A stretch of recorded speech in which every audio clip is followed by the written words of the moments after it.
Good evening, sir. I'm happy and honored to have you here. I guess the most fascinating thing about you to the common person is the fact that the most brilliant mind of our generation is trapped in a body that can't move. Is it still difficult for you? Although I was unfortunate enough to get motor neuron disease, I have been very fortunate in almost everything else. I was lucky to be working in theoretical physics, one of the few areas in which disability was not a serious handicap, and to hit the jackpot with my popular books. Is it an advantage as well, being freed from all the distractions and lurches we all suffer from? The only advantage of my disability is that I don't get put on a lot of boring committees. Is your curiosity towards the way the universe is functioning a consequence to the fact that in a way you don't? Not at all. I had already decided to work in cosmology when I became disabled. It was fortunate I made that choice. I wouldn't have been able to continue had I been working in almost any other field. I might be wrong, but I have the feeling that even though you yourself are an Englishman, your chair has an American accent. The voice that I use is a very old hardware speech synthesizer made in 1986. I keep it because I have not heard a voice I like better, and because by now I have identified with it. But the hardware voice is large and fragile and uses components that are no longer made. So I have been trying to get a software version. But that seems very difficult. From within this chair, you got married and divorced twice. And I was telling my wife the other night, I was saying, you see, even the most intelligent men on the universe can't get along with you women. And I guess you understand that the fact that you have a romantic life is very intriguing. My disability has not prevented me from having a full and satisfying life and 3 attractive children. My family is very important to me. My understanding is that you've been written down to fly to outer space in a space shuttle. What do you expect to find out there? I think the future of the human race is in danger if it does not spread out into space. This is a great challenge, and I would like to see it happen. By any known statistics, an ALS patient like you was supposed to be dead 20 or 25 years ago. How do you explain the fact that you survived?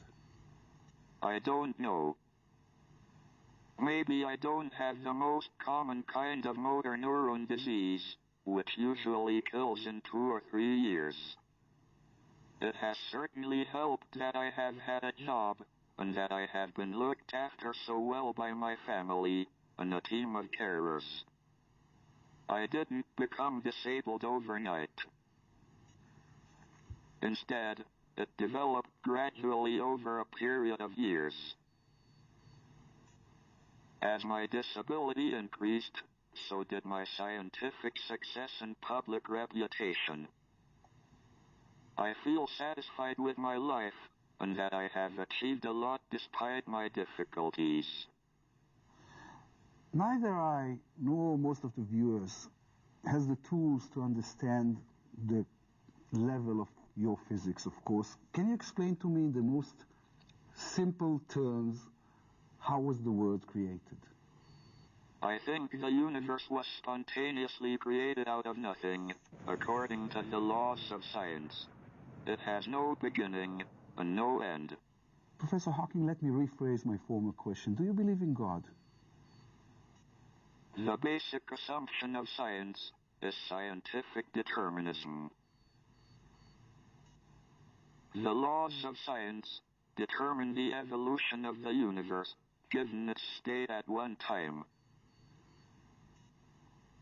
These laws may, or may not, have been decreed by God, but he cannot intervene to break the laws, or they would not be laws.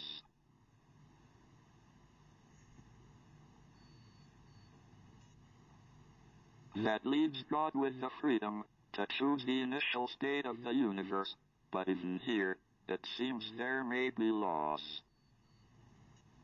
So God would have no freedom at all. When you come to a place like Israel, which is ruled by conflicts that are emotional and religious and instinctive, do you have the scientist need to yell at us, stop, go by logic, there must be another way to conduct this? I was last in Israel in 1990, and it is very sad to see the wall and the change since then. There have been mistakes on both sides. Can you now come together and agree a sensible solution? What exactly is it the purpose of your visit here? I have visited Israel and the Palestinian territories before in more peaceful time. I wanted to see for myself what the situation is now.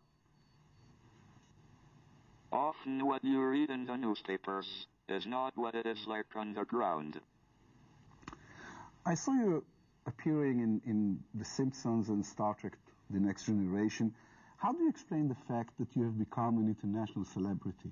The success of my book, A Brief History of Time, has meant that more people have heard of me than many film stars.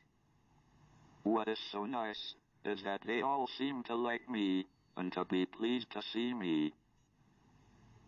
That is very gratifying and helps show disabled people that they need not be second-rate.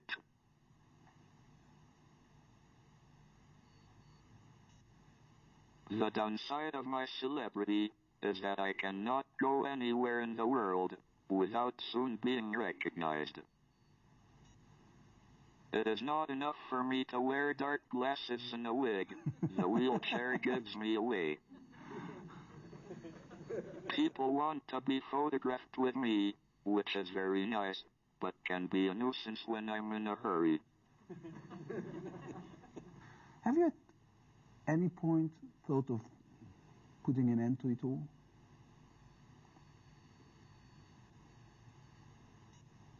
I think a person should have the right to end their life if they want. But I think it would be a great mistake. However bad life may seem, there is always something you can do and succeed at. While there's life, there is hope. Professor Hawking, I can't thank you enough for coming here to the studio tonight, and thank you for being with us. Thank you.